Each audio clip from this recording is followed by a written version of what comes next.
Chakan MIDC मधील 20 कंपन्यांना टाळं लागणार आहे। 20 कंपन्या खंडाळा एमआयडीसी मध्ये स्थलांतरित होणार आहेत। मूलभूत सुविधा नसल्यानं कंपन्या स्थलांतर करणार आहेत। हजारो कर्मचाऱ्यांवर बेरोजगारीची कुऱ्हाड पडणार आहे। पुण्याच्या चाकण एमआयडीसी मधील 20 कंपन्या खंडाळा एमआयडीसीतील स्थलांतर करणार आहेत। कंपन्यांनी स्थलांतरासाठी हालचाली सुरू केलेल्या आहेत। चाकण एमआयडीसी परिसरातील खड्डे, सततची होणारी वाहतूक कोंडी याला कंटाळून कंपन्यांनी स्थलांतर करण्याचा निर्णय घेतलेला आहे। याचा चाकण एमआयडीसीतील उलाढालीवर मोठा परिणाम होणार आहे। तसंच यामुळे अनेक हात बेरोजगार होणार आहेत।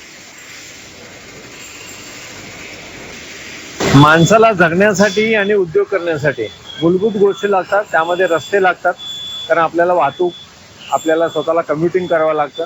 त्याची या ठिकाणी वानवा आहे किंवा असं म्हणूया की अत्यंत वाईट अशी अवस्था आहे, दुरावस्था आहे। प्रचंड प्रमाणामध्ये रस्त्यांचं जे जाळं चांगल्यापैकी निर्माण व्हायला होतं ते झालेलं नाही।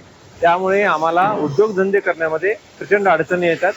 साधारणतः आमचा लोकांचा जो काही येण्या जाण्याचा जो वेळ आहे तो किमान 3 पटीने वाढलेला आहे। त्यामुळे तुम्ही समजू शकता की कार्यक्षमता लोकांची किती कमी झाली असेल, लोक आमचे किती मानसिक ताणतणावामध्ये असेल। माझ्या सकट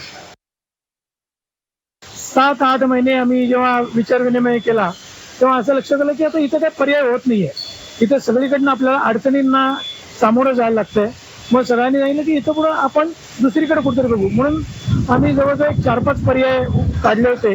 त्यातून आम्हाला आमची फॅमिली, आमचा जो काही महाराष्ट्रामधला जे काही मराठी कामगार आहेत किंवा मराठी स्टाफ आहे त्या सगळ्यांची जेव्हा विचार विनिमय झाला तेव्हा ते म्हणले की साहेब आपण पुण्याच्या जवळपासच जाऊया। मग जेव्हा फिरता फिरता मला असं लक्षात आलं की खंडाळा एमआयडीसी एक चांगला भाग आहे। तिथं चाकण एवढं डेव्हलपमेंट अजून झालेलं नाही आहे आणि तिथं इन्फ्रास्ट्रक्चर तयार आहे।